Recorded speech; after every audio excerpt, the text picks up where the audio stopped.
ठाकुर साहब गांव के सबसे प्रतिष्ठित जमींदार थे, जिनके 3 बेटे थे। तीनों बेटों को देखकर ठाकुर साहब का गर्व आसमान छू जाता था। इनमें सबसे बड़ा बेटा जोरावर सिंह था, उसके बाद नवाब सिंह और सबसे छोटा फौलाद सिंह। फौलाद सिंह को बचपन में ही पोलियो हो गया था और गांव के माहौल में जितना इलाज मुमकिन था वो सब हुआ, लेकिन उसके पैरों में जान न लौट सकी, इसलिए वह कभी अपने पैरों पर खड़ा नहीं हो पाया। शुरुआत में तो ठाकुर साहब ने अपने छोटे बेटे की चिंता की, कई वैद्यों से दवा भी लेकर आए, लेकिन जब फौलाद सिंह की स्थिति में कोई सुधार नहीं हुआ तो ठाकुर साहब ने उसे नजरअंदाज करना शुरू कर दिया। यही दुनिया की रीत है। ठाकुर साहब का सारा प्यार और ध्यान उनके दोनों बड़े बेटों पर केंद्रित रहा। फौलाद सिंह जो किसट किसट कर जैसे तैसे चलता, उसने खुद को इस स्थिति के अनुसार ढाल लिया था। भले ही वह चल नहीं पाता था, लेकिन उसने कभी किसी का सहारा लेना पसंद नहीं किया। फौलाद समझ गया था कि लोग सहायता के बदले कुछ न कुछ जरूर चाहते हैं, और उसे लगता था कि वह किसी को कुछ दे पाने की स्थिति में नहीं है। ठाकुर साहब के पास भले ही हजारों हेक्टेयर जमीन थी, लेकिन फौलाद जानता था कि वह हमेशा अपने भाइयों पर निर्भर रहेगा। कभी कभी नकारात्मक सोच भी इंसान को सही दिशा दिखा देती है। फौलाद ने अपने नित्य कर्मों के लिए किसी पर निर्भर न रहने का प्रण किया। वह स्कूल भी नहीं गया, फिर भी उसका ज्ञान अपने भाइयों से अधिक था। वह बांसुरी बजाने में बहुत निपुण था और बांसुरी की धुन से वह अपनी अंदर की पीड़ा को भुला देता था। जोरावर सिंह और नवाब सिंह दोनों की शादी हो चुकी थी। दोनों की पत्नियां बड़ी ठाकुरों की बेटियां थी। जोरावर की पत्नी एक विधायक की बेटी थी, जिससे ठाकुर साहब को राजनीतिक लाभ भी मिला था। नवाब सिंह की पत्नी हालांकि केवल नाम की थी, वह फूहड़ता की प्रतिमूर्ति थी। वह भी एक अमीर बाप की बेटी थी, जो घर के बाहर के काम करने वालों को नौकर समझती थी। घर की सफाई तक का काम वह किसी औरत से करवा लेती थी। बस खाना बनाने का काम बचता था और उसमें भी उसकी जान निकल जाती थी। अक्सर दोनों औरतों की लड़ाई की आवाजें ठाकुर भान सिंह के कानों तक पहुंच जाती थी, जो अपने बड़े बेटों के साथ खेतों में काम में व्यस्त रहते थे। आज गेहूं की कटाई हो रही थी और भले ही मजदूर काम कर रहे थे, लेकिन देख रेख की जरूरत तो थी ही। सुबह सुबह तीनों उठकर खेतों की ओर चले गए। ठाकुर साहब ने कहा, दाता दीन, जरा हवेली तक जाकर खाना ले आना। दाता दीन, जो ठाकुर साहब का पुराना नौकर था, घर के हालातों को अच्छी तरह से जानता था। उसे इस बात का कोई भरोसा नहीं था कि हवेली में आज खाना बना होगा, क्योंकि आदमियों के बाहर जाते ही दोनों औरतों का युद्ध शुरू हो जाता था। आज भी हवेली के बाहर रखी बेंच पर दाता दीन को आराम करने का मौका मिल गया, लेकिन आज जो स्थिति उसने देखी वह पहले कभी नहीं देखी थी। एक औरत अपने खिलाफ सहन कर सकती है, लेकिन अपने मायके वालों के खिलाफ नहीं, और जब मायका ससुराल से बड़ा हो तो दबने का सवाल ही नहीं। बड़ी बहू ने गुस्से में कहा, सुरुचि, खबरदार, अगर मेरे माँ बाप के बारे में कुछ कहा तो तेरी जबान काट लूंगी। मेरे माँ बाप कोई साधारण लोग नहीं है, बड़े घराने के लोग हैं और उनके संस्कार भी बड़े होते हैं। सच तो यह है कि लड़की के संस्कार उसके मायके की प्रतिष्ठा को दर्शाते हैं। मैंने तो अपने मायके में कभी रसोई का काम नहीं किया, पर ससुराल में आते ही पूरे घर की जिम्मेदारी संभाल ली।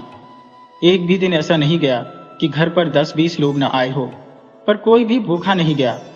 बड़ी बहू की बातें सच थी, लेकिन यह उस समय की बात थी जब घर में देवरानी नहीं आई थी। देवरानी के आ जाने से प्रतिस्पर्धा ऐसी बढ़ी कि अब तो घर वालों को भी भूखा रहना पड़ता था। दाता दीन समझ गया कि आज उसे खाली हाथ लौटना होगा। काम करने वाले मजदूरों को भी पता चल जाएगा, और भले ही सामने कोई कुछ न कहे, पीठ पीछे जरूर बातें होंगी। दाता दीन कभी कभी काम में ढिलाई कर लेता था, लेकिन मालिक के प्रति वफादार था। दाता दीन हवेली की ओर चल पड़ा। कहते हैं, इत्र की महक को चाहे जितना छुपा लो, वो फैल ही जाती है। इसी तरह घर की बातें भी छिपाई नहीं जा सकती। दाता दीन ने ठाकुर साहब की इज्जत बचाने की बहुत कोशिश की, लेकिन मजदूरों के बीच कुछ भी छिपा नहीं रहता। वैसे भी ठेले से खरीदी गई पॉलीथीन की पैकिंग को कौन नहीं पहचान सकता। ठाकुर साहब के घर में बहुओं के बीच एका नहीं था, दोनों में बहुत झगड़े होते थे। जब दाता दीन खाना लेने हवेली पहुंचा तो देखा कि वहां अखाड़ा बना हुआ था। दोनों बहुएं एक दूसरे को गिरा गिरा कर पीट रही थी। दाता दीन यह सब देख भी नहीं पाया और सर झुकाकर चुपचाप निकल गया।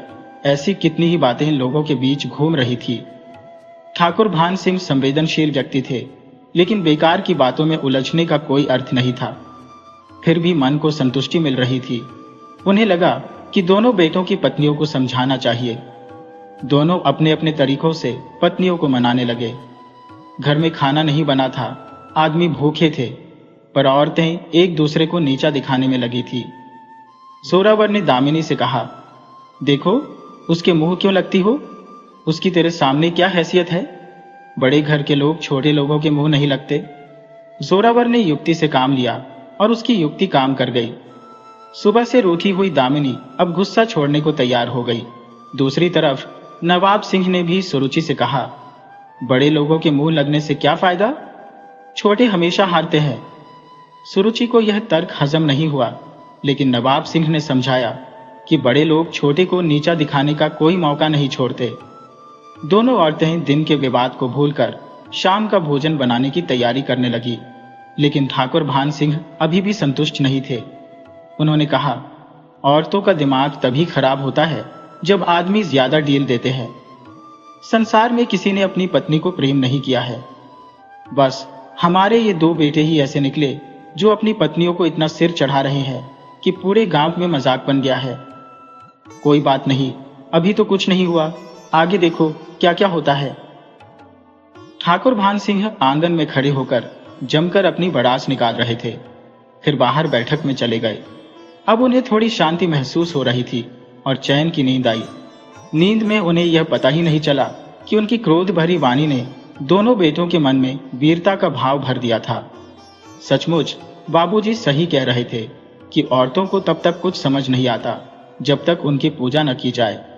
सुबह का वक्त था जब ठाकुर भान सिंह ने हवेली के हालात देखे तो उनके होश उड़ गए। घर की बेकदरी देखकर उनके चेहरे पर चिंता की लकीरें खिंच गईं। रात को दोनों पतियों ने अपनी पत्नियों पर मर्दानगी दिखाने की कोशिश की थी, पर परिणाम उलटा निकला। काकी, जो इस नजारे की गवाह थी, सब कुछ देखकर ठाकुर भान सिंह के दिल में घबराहट भर गई। उनके बस में न तो दोनों बहुओं से निपटना था, न ही इन हालातों से। बड़े बड़े घरों की बेटियों को बहू बनाना उनके लिए अब भारी पड़ रहा था। ठाकुर भान सिंह के दिल में कहीं न कहीं यह ख्याल था कि उन्होंने बड़े घर की बहुएं चुनकर सही किया है, लेकिन अब वही उनके लिए सिरदर्द बन गई थी। उन्हें एहसास हो गया कि बेटियों का मायका चाहे कितना भी बड़ा हो, ससुराल में वो अपनी चाल चलती है। मगर कोई भी बाप यह कैसे बर्दाश्त करेगा कि उसकी बेटी को ससुराल में परेशानी झेलनी पड़े। ऐसे मामलों में तो अक्सर ससुराल वालों को जेल की हवा खानी पड़ती है, पर दामिनी और सुरुचि का मकसद उन्हें जेल भेजना नहीं था। अपमान का बदला अपमान से ही लेना था। गांव में तो ये बातें हवा में उड़ रही थी, कोई ठोस सबूत नहीं था। ठाकुर भान सिंह का सिर शर्म से झुक गया, लेकिन ये वक्त इस शर्मिंदगी में डूबने का नहीं था, बल्कि इस मुसीबत से बाहर निकलने का था। आखिरकार ठाकुर भान सिंह ने अपनी समझदारी का परिचय देते हुए पूरे मामले को गांव की सीमाओं के भीतर ही रोक लिया। अगर बात बाहर जाती तो सब बर्बाद हो जाता। उन्होंने किसी तरह से खुद को और अपने बेटों को बचा लिया। वक्त बदलते देर नहीं लगती, और उसी हवेली के आंगन में जहां कभी ठाकुर भान सिंह की आवाज गूंजती थी, अब वहां महिलाओं की लड़ाई का अखाड़ा बन गया था। हवेली, जो कभी पुरुषों की शान का प्रतीक थी, अब महिलाओं की रेसलिंग का मैदान बन गई थी। दोनों ठाकुर रानियां, दामिनी और सुरुचि एक दूसरे से कम नहीं पड़ने के लिए किसी भी हद तक जाने को तैयार थी। कभी लगता कि दामिनी ने सुरुचि को मात दे दी, तो अगले ही पल सुरुचि अपनी चाल से वापसी करती। अगर यह असल रेसलिंग का मैच होता तो दर्शक तालियां बजाने पर मजबूर हो जाते। घर के मर्दों के पास इस लड़ाई को देखकर भी अनदेखा करने के सिवा कोई चारा नहीं था। अब तो ठाकुर साहब और उनके बेटे को भी ठेले वाले से पूड़ियां मनाने में कोई शर्म महसूस नहीं होती थी। दीवार के विवाद में सबसे ज्यादा फायदा ठेले वाले का ही हुआ था। हर रोज कुछ न कुछ नया हुआ करता, जिससे उसकी दुकानदारी चलती रहती। ठाकुर साहब अब उसके नियमित ग्राहक बन चुके थे। गांव में हर कोई इस घटना को लेकर चर्चाएं करता। कुछ लोग जासूस बनकर छटपटी खबरें फैलाते, जिनमें से ज्यादातर झूठी होती। पूरे गांव में एक ही व्यक्ति था जो वास्तव में ठाकुर साहब के दुख से दुखी था, जो उनकी परेशानी दूर करना चाहता था। उस व्यक्ति की छोटी सी बुद्धि में एक उपाय था जिससे सब कुछ बदल सकता था। ठाकुर साहब के नौकर दाता दीन के दिल में कई बार बड़े बड़े ख्याल आते, लेकिन वो उन्हें कह नहीं पाता। बहुत जरूरत पड़ने पर ही वो बोलता। एक दिन ठाकुर भान सिंह ने पूछा, दाता दीन आजकल क्या सोच रहा है? दाता दीन ने उत्तर दिया, कुछ नहीं मालिक। इस तरह ठाकुर भान सिंह और उनके परिवार के हालात बिखरते चले गए और हवेली की दीवारें धीरे धीरे खामोश हो गईं, जैसे उन पर जमी रंजिश की परतें गहरी होती जा रही हो। मालिक की सोच इस बात पर अटकी हुई थी कि यह दुनिया किस तरह नैतिकता की राह से भटकती जा रही है। धर्म और अधर्म के बीच की सीमाएं धुंधली हो गई हैं। मेरे चचेरे भाई की उम्र 40 के पार हो गई, लेकिन शादी अब तक नहीं हुई। ऐसे में वो एक जवान लड़की खरीद लाया। राम राम, ये कैसी घोर कलयुग की स्थिति है? ठाकुर साहब बोले, तुम कुछ भी बकते हो। लड़की कोई बकरी थोड़ी है जिसे खरीदा जा सके। दाता दीन समझ गया कि मालिक के मन में कौतूहल जाग रहा है। वह भी जैसे एक चतुर व्यापारी की तरह बातें छेड़ रहा था। उसने कहा, मालिक, पहले तो मुझे भी यकीन नहीं था, लेकिन हाथ कंगन को आरसी क्या। बहुत से लोग इसी तरह के पाप करके अपना गुजारा चलाते हैं। कुछ धोखे में प्रेमियों से फंसती है, तो कुछ अपने ही रिश्तेदारों की चाल में फंसती है। ये लड़कियां वही है जिन्हें मजबूरन बेचा जाता है। ये धंधा कई राज्यों में खूब फल फूल रहा है। सुना है पुलिस भी इसमें हाथ बटाती है। कुछ देर की खामोशी के बाद दाता दीन ठाकुर साहब के मन के भावों को ताड़ गया था। उसने कहा, मालिक, मैं सोचता हूं कि धर्म और अधर्म की व्याख्या बेहद जटिल है। भगवान राम ने भी बाली को धोखे से मारा था, और महाभारत के युद्ध में कर्ण का वध क्या धर्म था? वैसे भी इन लड़कियों को उनके माता पिता भी अपनाने को तैयार नहीं होते। इस तरह उनका जीवन बच जाता है। इनमें मायके की कोई शेखी नहीं होती और ये घर भी अच्छे से संभाल लेती है। मेरी चाची भी बेहद खुश है। वो पूरे घर का काम करती है और चाची को कोई काम नहीं करने देती। ठाकुर भान सिंह कुछ देर विचार करते रहे, फिर धीरे धीरे अपने मन की बात व्यक्त करने लगे। कुछ भी हो, इन लड़कियों की पवित्रता तो संदिग्ध होती है। दाता दीन ने जवाब दिया, मालिक, जैसी कीमत वैसा मान। इस धंधे में पवित्रता की कीमत सबसे ज्यादा होती है। लड़कियों की पवित्रता को संभाल कर रखा जाता है, और जिसकी पवित्रता खंडित हो जाती है वो बाजार में नहीं बिकती। अब आपसे क्या छुपाना मालिक, आप तो खुद समझदार हैं। फिर से शांति छा गई। ठाकुर भान सिंह को एक हल दिखने लगा। हालांकि ठाकुर साहब धार्मिक और नैतिक मूल्यों में विश्वास रखते थे, फिर भी वे इसे सोच समझकर धर्म का रूप देने का मन बना रहे थे, जिसे उनकी आत्मा अभी भी पूरी तरह स्वीकार नहीं कर पा रही थी। अगर सच में इस तरह किसी लड़की को खरीदकर भोला सिंह से शादी करा दी जाए तो सारी समस्याएं खत्म हो जाएंगी। उस लड़की का मायका तो उसे अपनाने से रहा, तो वो किसके बल पर कुछ करेगी? मन में कई तरह के विचार आते जाते रहे। अंत में स्वार्थ ने धर्म पर विजय पाई। अधर्म ने धर्म का चेहरा पहनकर कहा, इसमें अधर्म कहाँ है? जिससे लड़की का जीवन पहले ही बिगड़ चुका है उसे हम सुधारेंगे। ठाकुर भान सिंह और दाता दीन के बीच आंखों ही आंखों में बात हो गई और दाता दीन मालिक का काम करने निकल पड़ा। ये काम इतना आसान भी नहीं था। आखिर उसे ऐसी लड़की खरीद कर लानी थी जो मालिक की उम्मीदों पर खरी उतरे। कहीं पहले से दूषित लड़की मालिक के परिवार के लिए सही नहीं होगी। दाता दीन की वफादारी काबिल ए तारीफ थी। मालिक के काम के लिए उसने कहां कहां नहीं भटका, और आखिरकार उसकी तलाश एक लड़की पर आकर रुकी। इस लड़की की पवित्रता पर शंका करने का कोई भी कारण नहीं था। उसके एक करीबी रिश्तेदार ने उसे छल से एक गैंग के हवाले कर दिया था। इसके बाद वह कितने ही संघर्षों से गुजरती हुई यहां तक आ पहुंची थी। मुझे भी यह भली भांति ज्ञात था कि भारतीय समाज देवियों की पूजा तो करता है, पर देवी स्वरूप स्त्रियों पर यकीन नहीं करता। उसे लगातार यही समझाया गया था कि अब उसके माता पिता भी उसे स्वीकार नहीं करेंगे। फिर जीवन तो जीना ही है।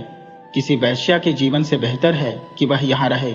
लड़के का नाम सत्यवती बताया गया था, पर उसे सभी कुछ और ही पुकारते थे। उसकी उम्र लगभग 20 साल थी और गोरा रंग उसके चेहरे की सुंदरता को और भी निखार रहा था।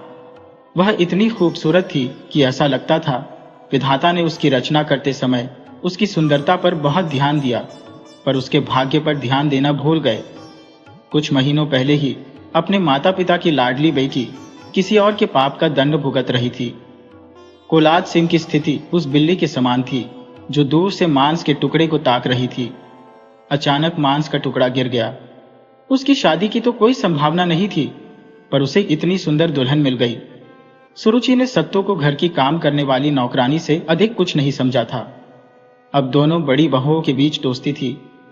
जो झगड़े की वजह थी वह समाप्त हो गई थी। अब एकजुट होकर चलने से लाभ था। छोटी पर दबदबा बना रहेगा। छोटे लोगों को हमेशा दबाकर रखना चाहिए।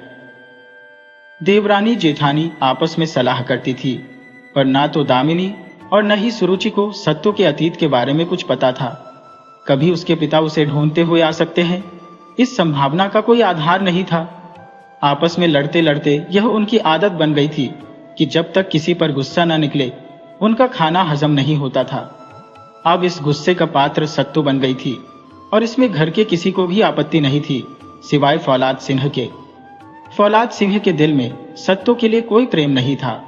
सच कहा जाए तो उसके प्रति अच्छे विचार भी नहीं थे। वह तो इस तरह की शादी के पक्ष में भी नहीं था। उसकी नजर में तीनों ने घर के हालात देखकर बाबूजी को बेवकूफ बनाया और अपना मतलब हल किया। इस विषय में फौलाद सिंह की राय कुछ हद तक सही थी। इस व्यापार में दिनों ने भी आर्थिक लाभ कमाया, पर उसने मालिक को धोखा नहीं दिया। परंतु फौलाद सिंह भी एक पुरुष ही था, पुरुष जो कि एक स्त्री की पवित्रता को कभी भी पूरी तरह स्वीकार नहीं करता। फिर सत्तो कितने संघर्षों के बाद उसके पास आई थी। उसके शुद्ध होने पर वह शंका नहीं करता था। सत्तो की पवित्रता के विषय में उसकी राय एकदम दृढ़ थी। उसने अब तक सत्तो को पत्नी का दर्जा भी नहीं दिया था, पर घर की नौकरानी पर बेवजह हाथ उठाना, उसे मारना पीटना कहाँ तक सही है। अब उसकी जिंदगी भी हवेली में ही कटनी है तो उसके साथ इंसान जैसा व्यवहार करना चाहिए। सत्तो फौलाद सिंह के समर्थन को उसका प्रेम समझती थी। वैसे भी उसके दिल में फौलाद सिंह के प्रति पहली नजर में ही दया आ गई थी। खुद के लिए तो सभी जीते हैं, यदि मेरा जीवन किसी के काम आ जाए तो यह बहुत बड़ी बात है। सत्तो मन ही मन यही सोचती थी। पुरुष और स्त्री में यही स्वाभाविक अंतर है। स्त्री वहां से सोचना शुरू करती है जहां पुरुष सोचना बंद कर देते हैं, परंतु बहुत बार यह सोचना गलत साबित होता है। सबसे पीड़ादायक पल वह होता है जब एक स्त्री को यह एहसास होता है कि वह जो सोच रही थी वह गलत था। फौलाद सिंह का दोहरा व्यक्तित्व सत्तो के मन में उलझन पैदा कर रहा था। आखिर ये कैसी अजीब हालत है जहां उसके जबरन बने पति उससे बेरुखी से पेश आते हैं। ठाकुर साहब, आप अपने दिल में ये कैसे ख्याल बना सकते हैं कि मैं ऐसी हूं? सत्तो समझ नहीं पा रही थी कि वह अपने पति से कैसे बोले, क्या कहे। फौलाद सिंह ने कहा, यह सिर्फ मेरे नहीं, किसी के भी विचार ऐसे ही होंगे। मैंने तुम्हें सिर्फ मजबूरी में अपनाया है, लेकिन पत्नी के रूप में स्वीकार नहीं कर सकता। यह सच्चाई है। सत्तो ने पूछा, फिर मेरे पक्ष में आपका अपनी भाभीयों से झगड़ा करना क्या है? इस पर फौलाद सिंह ने जवाब दिया, आखिर मैं भी एक इंसान हूं, कुछ तो इंसानियत है मुझ में। सत्तो समझ गई कि फौलाद सिंह आखिरकार एक पुरुष ही है, मगर उसमें इंसानियत का कुछ अंश बाकी है। उसने कहा, ठीक है, मैं समझ गई। मैं अपनी पवित्रता का कोई दावा नहीं करूंगी। मैं एक औरत हूं और मर्द कब ऐसी बातों से संतुष्ट हुए हैं। फिर भी हमारे बीच एक इंसानियत का रिश्ता तो बन सकता है। फौलाद सिंह ने सत्तो की बात का असल मर्म नहीं समझा। अचानक उसके मन में एक अनजाना ख्याल उठा जो शायद उसके लिए सही नहीं था। उसने कहा, देखो, मैं तुम्हारी तकलीफ समझ सकता हूं। क्या तुम अपने माता पिता का नंबर बताओगी? मैं उन्हें यहां बुला दूंगा। सत्तो ने जवाब दिया, अब कौन माता पिता, कौन संबंधी, कौन पुराना जीवन। अब कोई मुझे अपनाएगा नहीं।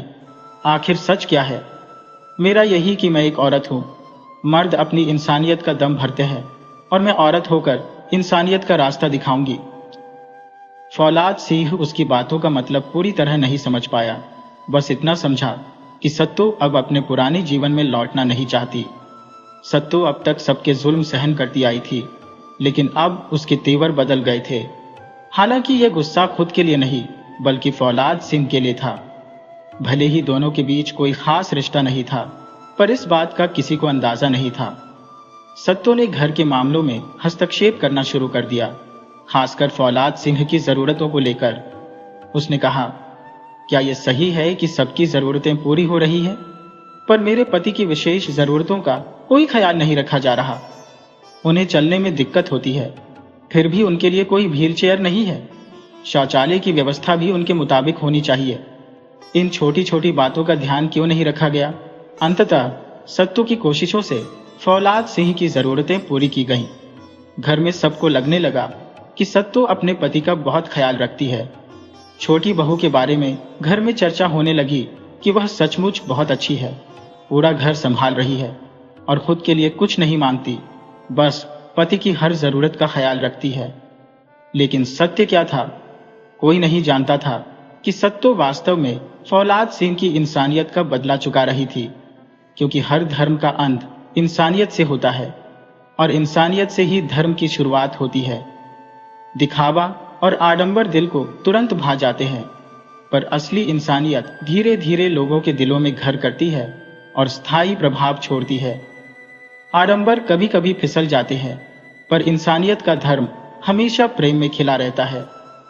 फौलाद सिंह के दिल में सत्तू के लिए अच्छे विचार नहीं थे, लेकिन इंसानियत के नाते वह उसका साथ दे रहा था। सत्तू भी उसी इंसानियत के रास्ते पर चल रही थी जिससे वह अपना धर्म निभा रही थी। दोनों के दिलों में धीरे धीरे प्रेम का बीज अंकुरित होने लगा था। भले ही दोनों इसे स्वीकार नहीं कर रहे थे, लेकिन वह प्रेम का पौधा धीरे धीरे बढ़ने लगा, जैसे वह कह रहा हो, कब तक मेरी उपेक्षा करोगे? मैं एक दिन विशाल वृक्ष बनूंगा। सच्चाई यह है कि सत्य को झूठ कहने से वह कभी झूठ नहीं बनता। फौलाद सिंह अपनी पुरानी धारणाओं से विद्रोह करने लगा। सोचने लगा, ये लड़की वैसी नहीं लगती जैसे मैंने सोचा था। ये तो साक्षात देवी का रूप है। इस जन्म में मैंने कुछ खास अच्छा नहीं किया, पर लगता है विधाता ने मेरे किसी पिछले पुण्य का फल मुझे देने का मन बनाया है, तभी इस सत्य को मेरे जीवन में भेजा है। लेकिन मन कभी कभी उल्टी दिशा में भी चलता है। फौलाद सिंह के मन में शंका उठी, ये कहना या करना इस लड़की की मजबूरी भी हो सकता है। अब वह अपने पुराने जीवन में वापस नहीं जा सकती, वहां कोई उसे स्वीकार नहीं करेगा। इंसान को अपना सम्मान सबसे ज्यादा प्यारा होता है। अगर किसी की बेटी किसी अनाचार की दोषी हो जाए तो उसके माता पिता उसे मरा मान लेते हैं। शायद सत्तू भी अपने पापों का प्रायश्चित कर रही है। फौलाद सिंह के मन में तमाम ख्याल उमड़ घुमड़ रहे थे। वो चाहे जितना भी दृढ़ क्यों न हो, कभी कभी उसके विचार उसे बेचैन कर देते थे। उसका मन शांत नहीं रहता। अरे, खुद को इंसान कहने वाले, मानवता का ढिंडोरा पीटने वाले, क्या तुमने कभी उस लड़की के बारे में सोचा है? उसका सच जानने की कोशिश की है? उसके दर्द को समझा है? वह सोचता था वो अब तुम्हारी पत्नी है, लेकिन क्या तुमने उसे कभी पत्नी का मान दिया है? उसकी इच्छाओं को समझने की कोशिश की है? फौलाद सिंह का दिल करता था कि एक बार सत्तू को अपने पास बुलाकर उसके मन की बात पूछे, उससे प्रेम से बात करे, पर हर बार उसका अहंकार उसे रोक देता। सत्तू भी अपने मन की उलझनों में फंसी थी। उसे पता था कि वह इतनी मजबूर नहीं है कि अकेले जिंदगी नहीं बिता सके। उसका हुनर, उसकी काबिलियत आज भी उसके साथ है। उसके मन में ये बात पक्की थी कि उसके पुराने जीवन में अब कोई उसे अपनाएगा नहीं। फिर भी वह इतना क्यों सहन कर रही है? क्यों नहीं इस बड़ी दुनिया में निकल जाती? वह अपने हुनर के दम पर कहीं भी अपना जीवन बिता सकती थी, पर हर बार फौलाद सिंह के प्रति उसकी करुणा उसे रोक देती। वह करुणा जो अब प्रेम का रूप ले चुकी थी, पर सत्तू इसे सिर्फ करुणा ही मानती थी। छोटे ठाकुर की कहानी सत्तू को संघर्षों की कहानी लगती थी। उन्होंने भी अपने जीवन में बहुत कुछ सहन किया है। सत्तू का मन करता था कि जब उसने यही रहने का फैसला कर लिया है तो एक बार छोटे ठाकुर के पास जाकर उन्हें हिम्मत दे। उनसे कहे, भले ही आपके पास पैर नहीं है, पर ईश्वर ने सभी को कुछ न कुछ खासियत दी है, आपको भी दी होगी। उस छिपी हुई काबिलियत को सामने लाए। क्या आप सच में बेसहारा हैं? लेकिन सत्तू ऐसा नहीं कर पाती। आखिरकार वह भी एक औरत है, अपना अपमान कैसे भूल सकती है? मानवता का कर्ज उतारना एक बात है, पर उससे आगे वो नहीं बढ़ सकती थी। मानवता के रास्ते पर चलते हुए हवेली में कुछ ही महीनों में बदलाव दिखने लगा। पहली बार इस हवेली में फौलाद सिंह का सम्मान बढ़ा। सत्तो भी सुकून में थी। ठाकुर भान सिंह अब छोटे बेटे और बहू का हालचाल पूछने लगे थे। फौलाद सिंह की जेब में अब कुछ पैसे रहने लगे थे। दुनिया को दिखाने के लिए ही सही, लेकिन उनकी जरूरतें मानी जाने लगी थी।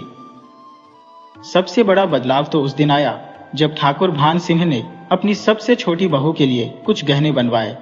सत्तो को पास बुलाकर कहा, बेटी, कुछ हद तक तुम्हारा दोषी मैं भी हूं, मुझे माफ कर दो। वादा करता हूं कि आगे से इस हवेली में तुम्हारे साथ कोई अन्याय नहीं होगा। मैं चाहता हूं कि मेरी छोटी बहू भी दूसरी बहुओं की तरह सज धज कर रहे। मुझे ससुर नहीं बल्कि अपना पिता मानकर ये उपहार लो। सत्तो के दिल में ये बात घर कर गई। उसे अपने पिता की याद आ गई। कैसे उसके पिता उसकी छोटी छोटी खुशियों के लिए जी जान लगा देते थे। उसे नहीं पता कि अब वो उसे याद भी करते होंगे या नहीं। उसका दिमाग कहता था कि शायद उन्होंने उसे भुला दिया होगा, लेकिन दिल कहता था कि यह सच नहीं है। हाँ, वो अभी भी उसकी राह देख रहे होंगे। सत्तो की आंखें आंसुओं से भर गईं। जब उसने ठाकुर भान सिंह की तरफ देखा तो उसके सामने जैसे उसके अपने पिता खड़े थे। सत्तो अपने ससुर के चरणों में झुक गई और उसके अंदर का सैलाब आंखों के रास्ते बह निकला। ठाकुर साहब के दोनों पैर धीरे धीरे सत्तो के सिर पर आ गए। सत्तो अपनी पहली जीत की खुशी मना रही थी। घर में वैसे तो दामिनी और सुरुचि दोनों ही सत्तो को छोटा समझती थी और उस पर हुक्म चलाना अपना हक मानती थी। ये उनकी गलती नहीं बल्कि उनके संस्कारों की वजह थी। वे धनी पिता की बेटियां थी और उनमें मानवता का अभाव था। लेकिन जब ठाकुर भान सिंह ने घर में साफ साफ कह दिया कि अब किसी ने छोटी बहू को तंग किया तो घर से निकाल दूंगा, तब दोनों घबरा गईं। उन्होंने समझ लिया कि इस वक्त समझदारी इसी में है कि नरमी से पेश आया जाए। दामिनी की शादी को 5 साल हो गए थे। सुरुचि की शादी को भी 3 साल पूरे होने वाले थे, पर दोनों की गोद अब तक सूनी थी। दामिनी को तो कई डॉक्टरों को दिखाया गया, उपवास और पूजा पाठ भी खूब हुए, पर जब भगवान नाराज होते हैं तो कुछ नहीं हो सकता। अब तक किसी ने ज्यादा ध्यान नहीं दिया था, पर धीरे धीरे सबके मन में यह सवाल उठने लगा कि घर में बच्चे की किलकारियां क्यों नहीं गूंजी। व्रत उपवास से भी ईश्वर खुश नहीं हुए, पर जब छोटी बहू को दिखाने के लिए भी सही बराबरी दी गई तो ईश्वर मानो प्रसन्न हो गए। कुछ ही दिनों में दोनों बड़ी बहुओं के गर्भवती होने की खबर आई। लोग कहने लगे कि यह तो छोटी बहू का असर है। इतने समय से कुछ नहीं हुआ और अब जब छोटी बहू के कदम हवेली में पड़े तो खुशियां भी आईं। हालांकि यह सब महज संयोग था, पर खुशियों के इस पल में एक और चिंता ने घर में जगह बना ली। घर में कोई बड़ी समझदार औरत नहीं थी। अगर ठाकुरानी जानकी देवी जिंदा होती तो बहुओं का साथ देती, लेकिन अब तो बहुएं भी अभी लड़कियां ही हैं। उन्हें इन हालातों की क्या जानकारी।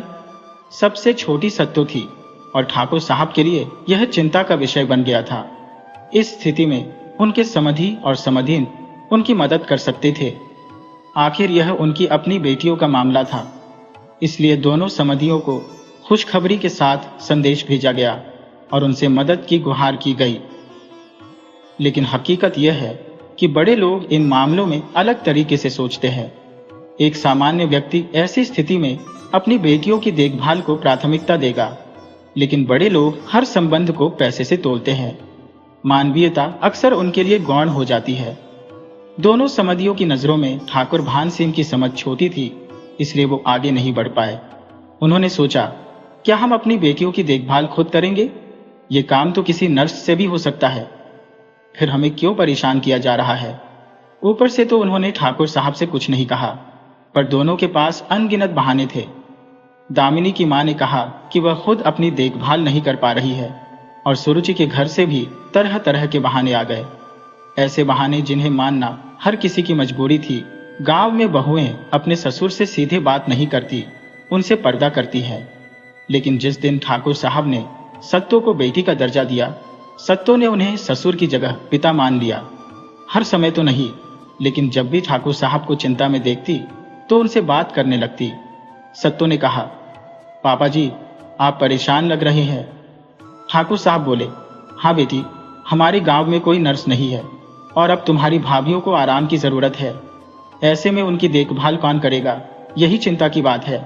सत्तो ने कहा, पापा जी, आप बिल्कुल चिंता मत करें, सब कुछ ठीक हो जाएगा, आपको कोई शिकायत नहीं मिलेगी। घर के लोग यह मानने को तैयार नहीं थे कि इस जिम्मेदारी को सत्तो निभा सकती है, पर जब तक कोई नर्स नहीं मिल जाती तब तक काम तो चलाना ही है। सत्तो ने घर को भी संभाल रखा था और फौलाद सिंह की देखभाल भी करती थी। अब सत्तो दोनों जेठानियों की जिम्मेदारी भी संभालने लगी थी। उन्हें क्या खाना देना है, उनकी देखभाल कैसे करनी है, इसका सारा ज्ञान उसे जैसे खुद ब खुद हो गया। ये देखकर सब चकित थे कि सत्तो से एक भी गलती नहीं हुई। कस्बे की डॉक्टर सविता भी उसके ज्ञान पर हैरान थी। अनुभवी नजरें यह समझ चुकी थी कि सत्तो को मेडिकल फील्ड की अच्छी समझ है, जो यूं ही मुमकिन नहीं हो सकती। आखिर वो दिन भी आ गया जब ठाकुर साहब के घर में बच्चे की किलकारी गूंजी। दामिनी की डिलीवरी का समय था, पर इस खुशी के वक्त एक मुसीबत भी सिर उठा रही थी। डॉक्टर सविता की मुख्य नर्स उस दिन नहीं आई और दूसरी नर्स को आने में वक्त लग सकता था, लेकिन मुसीबत किसी का इंतजार नहीं करती। मौजूदा स्टाफ के साथ डॉक्टर सविता ने अपना काम शुरू किया। तभी उन्होंने देखा कि सत्तो बिना किसी निर्देश के प्रशिक्षित नर्स की तरह काम कर रही थी। उसने मुंह और सिर को ढक रखा था और हाथों में ग्लव्स पहन रखे थे। डॉक्टर को जिस वक्त जिस औजार की जरूरत होती, सत्तो बिना बोले ही उसे थमा देती थी। ऑपरेशन थिएटर में बच्चे की किलकारी गूंजी। डॉक्टर सविता सत्तो के काम करने के ढंग को देख रही थी। सत्तो ने किस तरह नवजात के शरीर से खून और गंदगी को साफ किया, उसे कपड़े पहनाए, उसका वजन किया, उसकी जांच की और फिर उसे कपड़े में लपेट दिया। यह सब देखकर डॉक्टर सविता को यकीन हो गया कि सत्तो एक प्रशिक्षित नर्स थी। इतना हुनर तो सभी नर्सों में भी नहीं होता है। उधर ठाकुर भान सिंह कमरे में इंतजार कर रहे थे। मन ही मन सोच रहे थे कि ऐसे समय में सत्तो कहाँ चली गई। अभी उसका यही होना जरूरी था। तभी सत्तो नवजात को लेकर आई और बोली, बधाई हो पापा जी, आप दादा बन गए हैं, अपने पोते को गोद में लीजिए। ठाकुर साहब ने हाथ बढ़ाया, पर सत्तो ने मुस्कुराते हुए हाथ पीछे कर लिया। अरे, हमारा नेक तो आपने दिया नहीं पापा जी। एक पल के लिए सत्तो भूल गई कि वह कोई नर्स नहीं है जिससे नेक लेना है। अगले ही पल उसे एहसास हुआ और वह झेप गई। उसने पोते को ठाकुर साहब की गोद में दे दिया और फिर जल्दी से वापस चली गई, क्योंकि उसे जच्चा की सफाई करनी थी।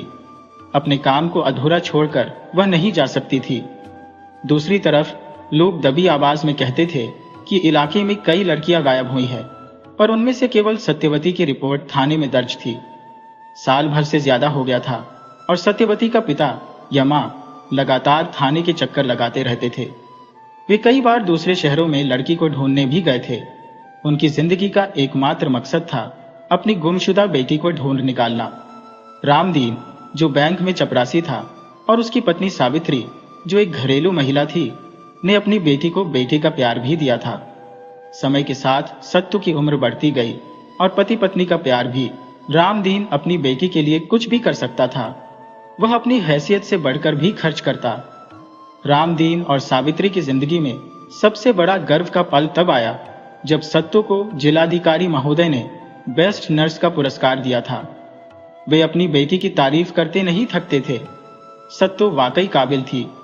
इतनी कम उम्र में वह सभी डॉक्टरों की चहेती बन चुकी थी। वह बच्चों को हंसाती, बुजुर्ग महिलाओं को हिम्मत देती और बीमारियों का ऐसा इलाज करती कि लोग उसे किसी चमत्कार से कम नहीं मानते थे। आज वह ठाकुर साहब की छोटी बहू बनकर खुशहाल जिंदगी जी रही है और उसका परिवार उसका सम्मान करता है। पर दूसरी ओर रामदीन और सावित्री को इसकी कोई खबर नहीं है। वे आज भी अपनी बेटी के गम में आंसू बहाते हैं। 1 साल से भी ज्यादा हो गया और रामलीला और सावित्री की जिंदगी पूरी तरह बदल चुकी थी। एक रात सत्तो अस्पताल में ड्यूटी करने गई, लेकिन अगली सुबह घर वापस नहीं आई। उस दिन से लेकर आज तक रामलीला और सावित्री उसकी तलाश में दर दर भटक रहे हैं। रामलीला की नौकरी में इतनी छुट्टियां नहीं मिलती थी, इसलिए उसने नौकरी ही छोड़ दी। जो थोड़ी बहुत पुश्तैनी जमीन थी उसे बटाई पर देकर और पुरानी जमा पूंजी से काम चला रहे हैं। लोग उन्हें पागल समझने लगे हैं। कहते हैं कि जिस लड़की ने उनकी इज्जत मिट्टी में मिला दी उसी के लिए पागल हो रहे हैं। लेकिन इन बातों का रामलीला और सावित्री पर कोई असर नहीं पड़ता। थाने में थानेदार उन्हें फटकारता है, पर फिर भी वो बार बार वहां पहुंच जाते हैं। अखबारों में अपनी बेटी की फोटो निकलवाते हैं, सूचना देने वाले को भारी इनाम देने की घोषणा करते हैं। अब वो अखबार वालों के नियमित ग्राहक बन गए हैं। अखबार वाले भी उन्हें नाराज नहीं करना चाहते, इसलिए उनकी आवभगत करते हैं। लेकिन जैसे ही रामलीला वहां से हटते हैं, अखबार वाले उनकी बेबसी पर हंसते हैं। सोचते हैं कि अब खोज रहा है, पहले ध्यान रखता तो ये नौबत नहीं आती। वे यह भी कहते हैं कि लड़की किसी के साथ भाग गई होगी, हो सकता है किसी कोठे की शोभा बना दी गई हो। पुलिस ने रिपोर्ट लिखकर अपनी जिम्मेदारी पूरी समझ ली, पर जब रामलीला और सावित्री उनसे पूछने जाते हैं तो वे बड़ी बड़ी बातें करते हैं और अपमानित भी करते हैं। अरे भाई, हम अपनी तरफ से कोशिश कर रहे हैं, आपको भी साथ देना होगा, दरोगा कहता है। रामलीला और सावित्री जवाब देते हैं, बाबूजी, हम पूरी कोशिश कर रहे हैं, इस बार भी उसे ढूंढने गए थे। तब दरोगा व्यंग्यात्मक मुस्कान के साथ कहता है, कहां कहां तलाश की? क्या उन जगहों पर भी गए जहां लड़की मिल सकती है? रामलीला समझते हुए भी अनजान बनता है, लेकिन भीतर ही भीतर जल रहा होता है। उसका मन करता है कि दरोगा को वहीं मार दे, फिर चाहे फांसी हो जाए। उसे लगता है कि उसने अपनी बेटी को मुसीबत से बचाने में नाकामी हासिल की है। लेकिन रामलीला के मन में यह बात कभी नहीं आई कि सत्तू किसी प्रेमी के साथ भाग सकती है। उसे अपनी बेटी पर और उसकी परवरिश पर पूरा भरोसा था। उसकी सत्तू हमेशा उसे अपने दिल की बात बताती थी, तो अगर ऐसा कुछ होता तो वह सबसे पहले उसे बताती। प्रेम और विश्वास के सहारे ही रामलीला का धैर्य बना हुआ था। उधर भ्रष्ट पुलिस अधिकारियों ने भी अपनी ईमान बेच दी थी, और जो कभी थाने के सर्वेसर्वा थे, आज वो भी आम अपराधियों की तरह जेल में बंद थे। अब थाने में एक नई टीम थी जो ईमानदार और कर्तव्यनिष्ठ थी। इस नई टीम ने आते ही दिखा दिया कि वे अपने काम को बखूबी निभाने में सक्षम है। नई इंस्पेक्टर राधा और दरोगा मयूरी की जोड़ी पहले भी कई जगहों पर मिसाल कायम कर चुकी थी। खास बात यह थी कि इंस्पेक्टर राधा मयूरी की सास थी, और ये दोनों पुलिस विभाग की बिगड़ी छवि को सुधारने में लगी हुई थी। इंस्पेक्टर राधा मयूरी की सास थी, ये बात ही अपने आप में खास थी। राधा का बेटा नारायण पुलिस में अफसर था, जो बदमाशों से मुठभेड़ के दौरान अपनी ड्यूटी निभाते हुए शहीद हो गया था। राधा के पति हुकुम सिंह भी पुलिस में थे, और उन्होंने भी अपनी जान कुर्बान कर दी थी। इस परिवार में किसी को भी मौत से खौफ नहीं था, जैसे सब एक ही मिट्टी से बने हो। जहां भी हालात काबू से बाहर हो जाते, उन्हें वहीं भेजा जाता। उनकी जिंदगी का मकसद बस यही था। लेकिन अब तक उनके ध्यान में ये नहीं आया था कि लड़कियों के गायब होने के मामलों पर भी गौर किया जाए। राधा और मयूरी, जो अपनी ड्यूटी को पूजा समझती थी और औरतों की ताकत को अच्छे से जानती थी, अब जब उन्हें सच्चाई का पता चला तो वे चुप नहीं बैठने वाली थी।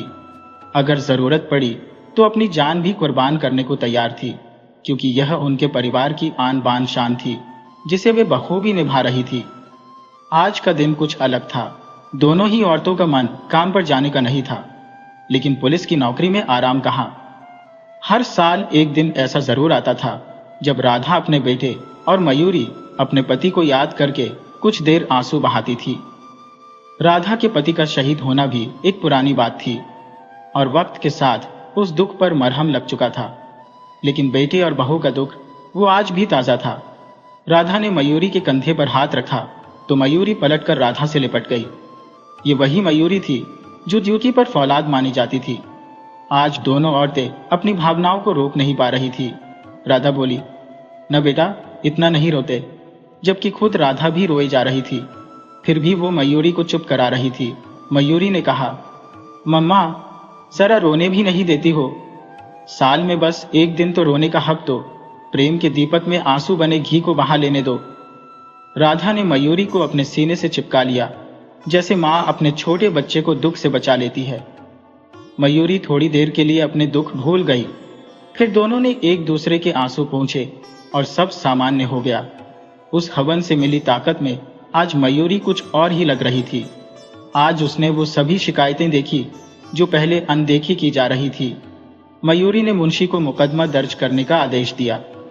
वैसे ये काम खुद उसी के लिए सिरदर्दी का सबब बनने वाला था, क्योंकि मुकदमा दर्ज करने के बाद सारी जांच पड़ताल और एफआईआर का जिम्मा भी उसी पर था। लेकिन थाने का रिकॉर्ड साफ रखने का एक ही तरीका था, और वो ये कि ज्यादातर शिकायतों को पड़ी रहने दिया जाए। अचानक एक शिकायत पढ़ते ही मयूरी तुरंत उठ खड़ी हुई। एक हवलदार को साथ लेकर वो सीधे उस पते पर निकल पड़ी। इंस्पेक्टर राधा समझ गई कि जरूर कोई बड़ी बात है, क्योंकि मयूरी की काबिलियत पर उन्हें पूरा भरोसा था। उधर रामदीन और सावित्री कितनी बार थाने गए, लेकिन कभी किसी ने उनसे ढंग से बात नहीं की। आज थाने की दरोगा खुद उनके दरवाजे पर खड़ी थी। रामदीन और सावित्री के लिए यह किसी चमत्कार से कम नहीं था। मयूरी ने पूरी जानकारी जुटाकर रामदीन और सावित्री को दिलासा दिया और वादा किया कि वो खुद सत्तू को तलाश करके लाएगी। रामदीन को ऐसा लगा जैसे आज सचमुच मां दुर्गा उनके घर आई हो। शाम तक मयूरी ने इस मामले की पूरी तहकीकात कर ली थी। सत्तू एक होनहार नर्स थी जो सुबह अस्पताल से घर लौटते वक्त गायब हो गई थी। मुखबिरों से यह भी पता चला कि इस इलाके में और भी लड़कियां गायब हुई हैं। राधा को भी अब चिंता होने लगी कि कहीं मयूरी बिना बताए किसी दबिश पर तो नहीं निकल गई। इस लड़की में बस यही कमी थी, पूरी बात नहीं बताती। तभी मयूरी वापस आकर बोली, मैडम, बड़ी गड़बड़ है। राधा का मन हुआ कि उठकर मयूरी को गले लगा ले, लेकिन ड्यूटी पर भावनाओं से दूर रहना जरूरी था। फिर भी मयूरी की बात सुनकर वो चौंक गई और थोड़ी ही देर में सारे मुखबिर थाने में हाजिर थे। राधा ने तीखी नजरें घुमाते हुए कहा, तुम सब मुफ्त में काम नहीं करते हो, हम तुम्हें मनचाहा मेहनताना देते हैं। मुझे बस एक ही चीज चाहिए, गायब हुई सभी लड़कियों की पूरी जानकारी मेरे पास होनी चाहिए। शहर में कुछ भी असामान्य लगे तो मुझे तुरंत खबर मिलनी चाहिए। गुमशुदा लड़कियों का रहस्य जल्द से जल्द सुलझना चाहिए। राधा फिर मयूरी की ओर मुड़ी और बोली, मयूरी, इस केस की जांच तुम अपने अंदाज में करोगी, लेकिन अगर कुछ बड़ा कदम उठाने का इरादा हो तो मुझे पहले बताना। मयूरी ने सैल्यूट किया और बोली, यस मैडम। उसके बाद वह तुरंत निकल गई। राधा जानती थी कि अब मयूरी घर नहीं लौटेगी। दरअसल यह उनकी दोनों की कमजोरी थी। जब तक अपराधी उनके शिकंजे में न आ जाए तब तक सास बहू चैन से नहीं बैठती थी। कुछ ही समय में सब कुछ बदल गया था। कुछ महीने पहले तक जो सत्ता पर खरी उतरी थी, वो औरत अब सबकी निगाहों में ऊंची उठ चुकी थी। पहले उसे खरीदा हुआ समझा जाता था और कई बार उस पर दामिनी और रुचि ने हाथ भी उठाया था। उसकी पवित्रता पर उसके पति फौलाद सिंह को भी विश्वास नहीं था। लेकिन आज वही औरत सत्य ठाकुर साहब की हवेली की रानी बन गई थी। उसकी दोनों जेठानियां उसे बहुत इज्जत देती थी। अब हवेली में जो कुछ भी होता था वह उसकी मर्जी से होता था। जहां पहले हवेली की बहुओं के झगड़े गांव में चर्चा का विषय होते थे, वही आज वहां 3 बहुएं नहीं बल्कि 3 बहनें रहती थी। सत्तू के बाद रुचि की जान पहचान में भी संतों का प्रमुख हाथ था। आज गांव का बच्चा बच्चा जानता था कि सत्तू कोई साधारण लड़की नहीं है। वह एक बेहतरीन नर्स थी, लेकिन गांव में उसे डॉक्टर बहू के नाम से जाना जाता था। युवा लड़कियां उससे सलाह लेने के लिए हमेशा उसके पास आती थी। गांव का कोई भी व्यक्ति बीमार होता तो दरवाजे पर आवाज लगाता, अरे डॉक्टर बहू, जरा अपनी चाची को देख लेना। और वह आवाज देती, अभी आई चाचा। देखती हूँ चाची को क्या हुआ।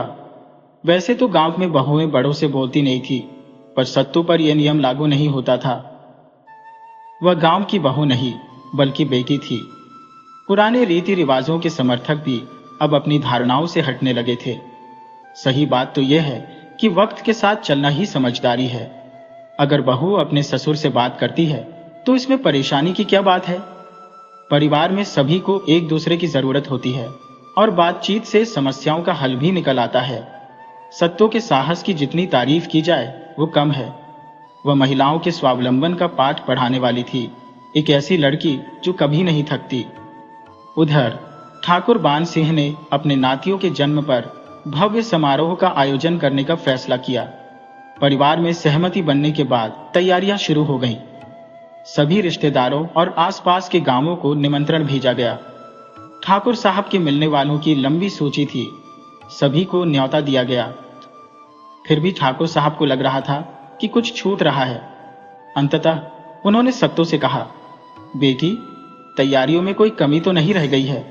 सत्तू ने कहा, नहीं पापा जी, सब ठीक है, ठाकुर साहब ने गंभीर स्वर में कहा। फिर मुझे क्यों लगता है कि कुछ छूट रहा है? सत्तू हैरान रह गई। ठाकुर साहब कुछ देर चुप रहे, फिर बोले, बेटी, क्या तुम्हारे माता पिता सचमुच तुम्हें नहीं अपनाएंगे? मुझे तो लगता है कि वे तुम्हें याद कर रहे होंगे। जब मैं तुम्हें अपनी बहू के रूप में स्वीकार कर सकता हूं, तो तुम्हारे पिता तुम पर विश्वास क्यों नहीं करेंगे? मुझे नहीं पता कि तुम्हारे माता पिता कौन है, लेकिन वे निश्चित रूप से महान है, क्योंकि उन्होंने तुम्हारे जैसी गुणी बेटी को जन्म दिया है। एक बार अपने पिता से बात कर लो और अपनी मां का हालचाल पूछ लो। उन्हें भी इस आयोजन में बुला लो। सत्तू उनके शब्दों पर विचार करने लगी। उसका मन दुविधा में था। क्या उसके माता पिता सचमुच उसे याद कर रहे होंगे या उसे भूल चुके होंगे?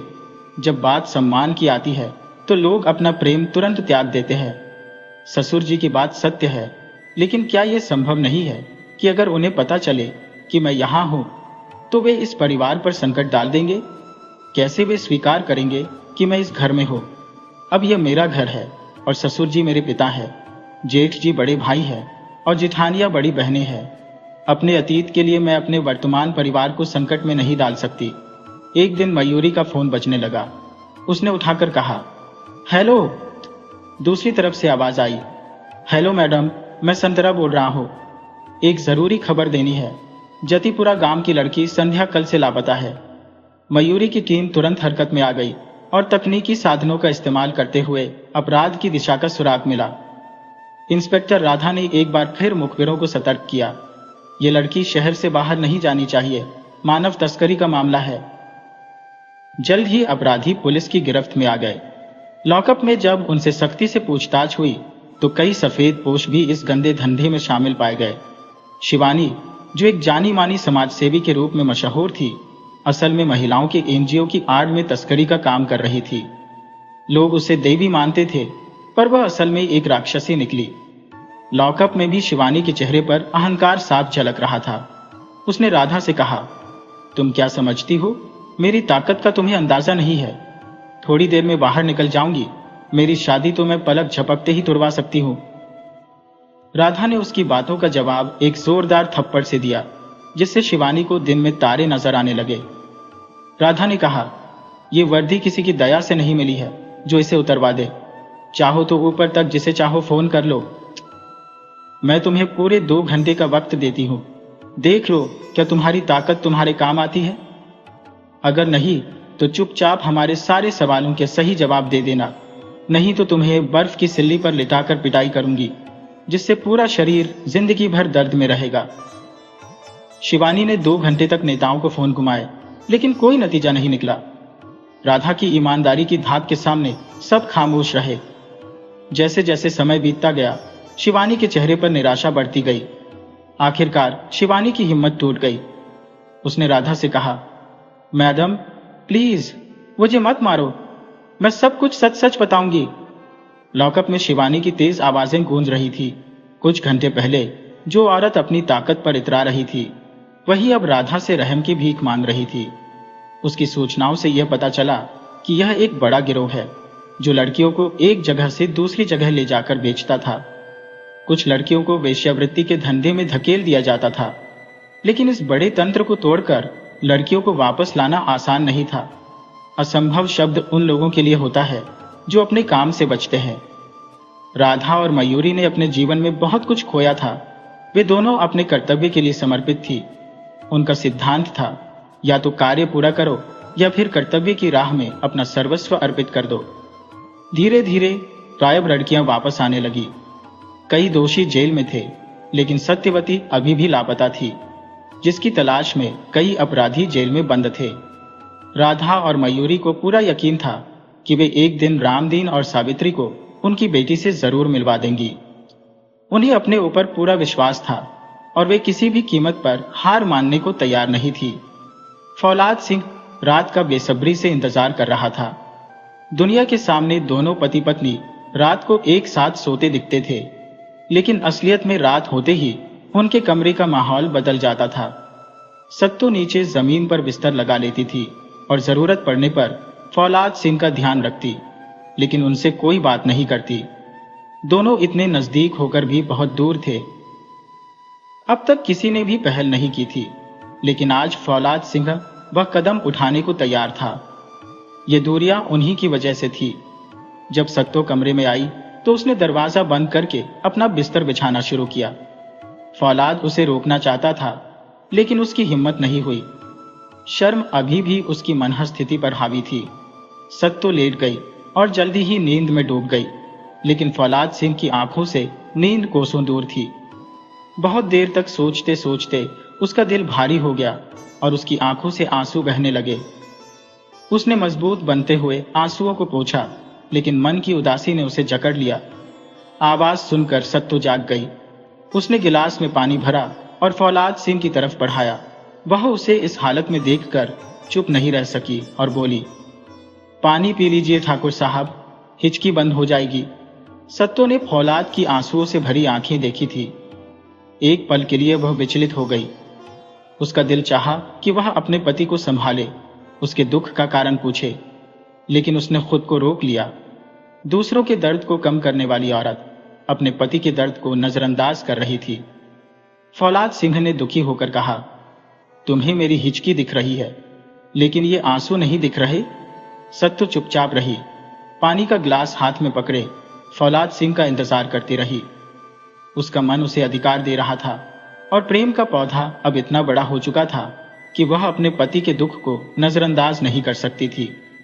फौलाद सिंह ने धीरे से कहा, सत्तो, मैं अपनी गलतियों को मानता हूं, मुझे माफ कर दो। क्यों ना हम पुरानी बातों को भुलाकर नए सिरे से शुरुआत करें, अपने प्रेम की कहानी लिखें। सत्तो ने जवाब दिया, ठाकुर साहब, मैं आपकी सब बातें सुनूंगी और अपनी भी कहूंगी, लेकिन पहले आप पानी पी लीजिए और शांत हो जाइए। पानी पीने के बाद फौलाद सिंह सत्तो के बोलने का इंतजार करने लगा। सत्तो बोली, ठाकुर साहब, मुझे थोड़ा समय चाहिए। मुझे आप पर फिर से विश्वास करने के लिए वक्त चाहिए। आपके विचारों की स्थिरता पर यकीन करने के लिए कुछ समय लगेगा। प्रेम एक बहुत बड़ी चीज है, हमें इस परखने में वक्त तो लगेगा। आखिर सिर्फ इसलिए मुझे समय न दिया जाए कि मैं एक औरत हूं, शायद सही नहीं होगा, है ना? आपने भी तो मुझे पवित्र मानने के लिए समय लिया था। फौलाद सिंह ने सत्तो के तर्कों के सामने हार मान ली और कहा, तुम्हारी बातें सही है, तुम मुझ पर विश्वास करने में समय ले सकती हो, लेकिन क्या हम आज से दोस्ती का रिश्ता बना सकते हैं? सत्तो को इसमें कोई आपत्ति नहीं थी। आज सत्तो ने अपने पति को दोस्त मानकर उसी के बिस्तर पर सोने का निर्णय लिया और उसे इतना तो भरोसा करना होगा कि बिना उसकी अनुमति के फौलाद सिंह उसे छुएगा भी नहीं। अब फौलाद का इम्तिहान था कि वह दोस्ती की परीक्षा में खरा उतरे। सत्तो के साथ प्रेम रथ पर सवारी करने से पहले उसे दोस्ती की शर्तों को पूरा करना था। वैसे एक ही बिस्तर पर सो रहे मर्द और औरत दोनों का मन कभी भी विचलित हो सकता है, लेकिन फौलाद सिंह को सत्तो की मित्रता की कसौटी पर खरा उतरना था ताकि वह अपने प्रेम को हमेशा के लिए पा सके। हवेली में आज बहुत चहल पहल थी। लगभग सारे रिश्तेदार आ चुके थे। अनेकों हलवाई, टेंट वाले, बिजली वाले और फूल वाले काम में लगे थे। किसी के पास फुर्सत नहीं थी। बच्चों के जन्म पर हिजड़े भी नेक मानने आ चुके थे, पर आज फिर से हवेली पर पहुंचे थे।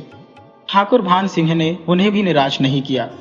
हवेली में ढोल बजने लगे थे, लेकिन अचानक पुलिस की कई गाड़ियां आ पहुंची। इंस्पेक्टर राधा के पास आईजी साहब का पत्र था, जिसमें लिखा था कि उनके मामले की जांच के लिए स्थानीय पुलिस को उनकी मदद करनी थी। इंस्पेक्टर राधा ने सख्त लहजे में कहा, सब कुछ बंद करो, सबको पकड़ो, कोई बचकर नहीं निकलना चाहिए, आदमी हो या औरत, पहले सभी को गिरफ्तार करो। अभी किसी की कोई बात नहीं सुनी जाएगी। पुलिस की संख्या सैकड़ों में थी। पुरुष और महिला पुलिसकर्मी सभी को पकड़कर गाड़ियों में बैठाने लगे। पड़ोसी, रिश्तेदार, किसी का भी बहाना काम नहीं आया। आखिरकार ठाकुर भान सिंह ने पूछा, मैडम जी, आखिर मामला क्या है? आप मुझे नहीं पहचानती? विधायक जी, जो दामिनी के पिता भी थे, ने इंस्पेक्टर राधा से कहा। मैडम, हम तो यहाँ के ठाकुर हैं, हमारा अपराध से कोई लेना देना नहीं है। इंस्पेक्टर राधा ने गंभीरता से उत्तर दिया, अगर आपका कोई वास्ता नहीं होता तो हम इतनी दूर से नहीं आते। लड़की खरीदना कोई कानूनन काम नहीं है। ठाकुर साहब अब समझ गए थे कि उनकी गलती को छुपाना संभव नहीं। वे चुपचाप पुलिस की गाड़ी में जाकर बैठ गए। अब उन्हें अपना जीवन अंधकारमय लगने लगा था। उन्हें एहसास हो गया था कि अधर्म का फल तो भोगना ही पड़ेगा, और इस पाप के जिम्मेदार केवल वही थे, उनके परिवार के अन्य लोग नहीं। हवेली में जो चहल पहल थी वो अब शांति में बदल चुकी थी। पुलिस ने सभी पुरुषों और महिलाओं को गाड़ियों में भरकर थाने पहुंचा दिया। हलवाई और अन्य कामगार अपना काम समेटकर चले गए। इंस्पेक्टर राधा के मन में एक सवाल था कि इनमें अपहृत लड़की कौन सी है। कोई भी लड़की जबरदस्ती के लक्षण नहीं दिखा रही थी। क्या यह अपराध लड़की खरीदने से भी आगे बढ़ गया है? क्या सत्यवती इनमें है या नहीं?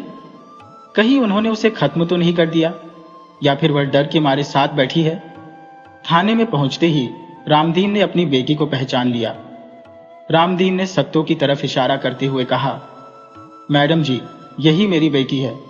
और फिर वो बेटी के गले लग गया। सत्तो भी पिता के कंधे से लगकर रोने लगी।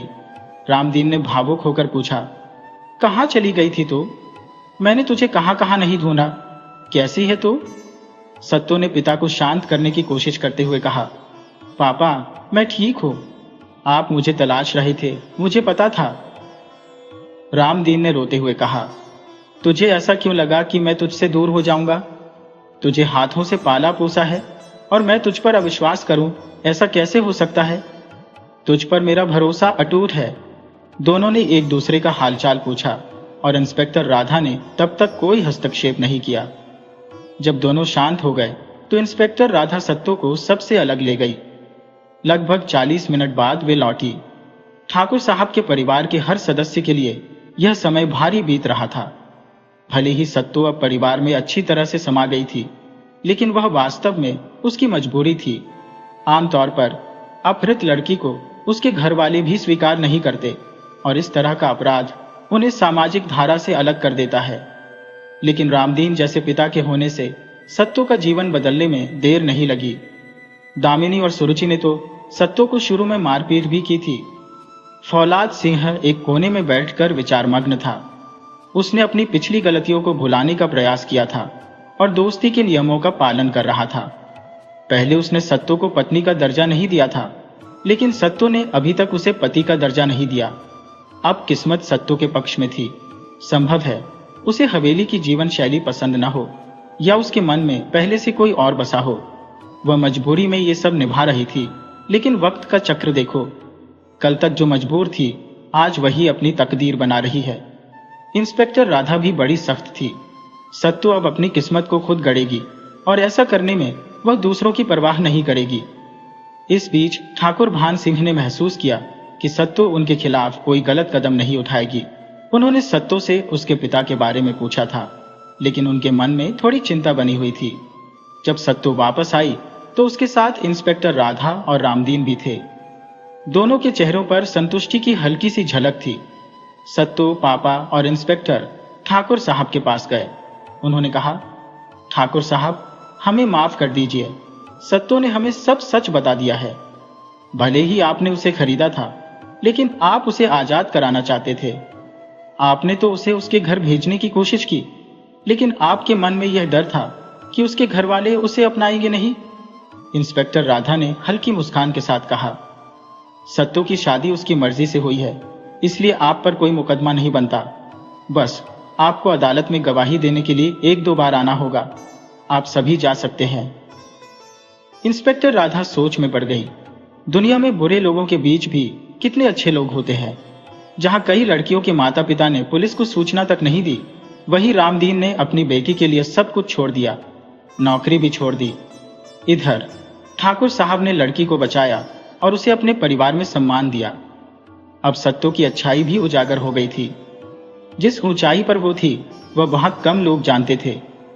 ठाकुर भान सिंह पहले से ही सत्तो का आदर करते थे, लेकिन अब वे मन ही मन उसकी पूजा करने लगे थे।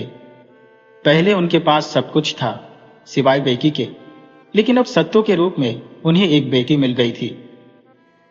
ठाकुर साहब की तंद्रा सत्तो की आवाज से टूटी, पापा, आप सही कहते थे। देखो, मेरे पापा मुझे ढूंढते हुए आए। मैंने आपकी बात पर यकीन नहीं किया था, इसीलिए मुझे इतनी परेशानी हुई। मुझे माफ कर दो। सत्तो ठाकुर साहब के पैरों में झुकने लगी, लेकिन ठाकुर साहब ने उसे उठाकर गले से लगा लिया। सामने रामदीन हाथ जोड़कर खड़े थे। ठाकुर साहब उनसे अलग होकर उन्हें गले लगा लिया। अब ठाकुर साहब का आयोजन कुछ समय के लिए रुका जरूर था, लेकिन अब यह आयोजन आज ही होगा। पहले 2 खुशियां मनाई जा रही थी, अब एक खुशी और जुड़ गई थी। छोटी बहू को उसके पिताजी मिल गए थे। आज पहली बार छोटे समधी आए थे। सभी कामगारों को फोन करके बुलाया जा रहा था, लेकिन अब एक और खुशी की बात थी। आज भोला सिंह और सत्तू का प्रेम का पौधा बड़ा वृक्ष बनने की राह पर है। सत्तू अब चाहकर भी भोला सिंह से नजरें नहीं फेर सकती।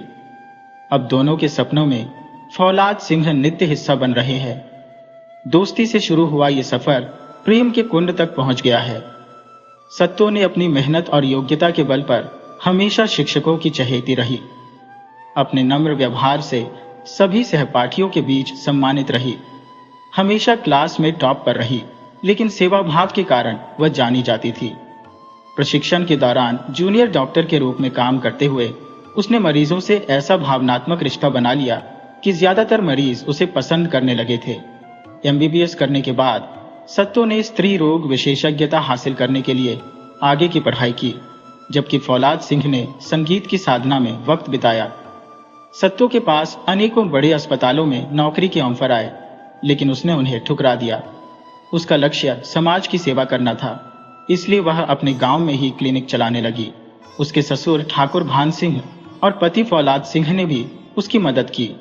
समय के साथ गांव में डॉक्टर सत्तू का बड़ा अस्पताल बन गया, जिसमें दूर दूर से मरीज इलाज के लिए आते थे। अब सत्तू और फौलाद सिंह के प्रेम का प्रमाण उनकी बेटी मेनका बन गई। सत्तू ने साबित कर दिया कि एक बेटी भी बेटे से कम नहीं होती। अंत में सत्तू ने अपने माता पिता को पाया और ठाकुर साहब ने एक बेटी।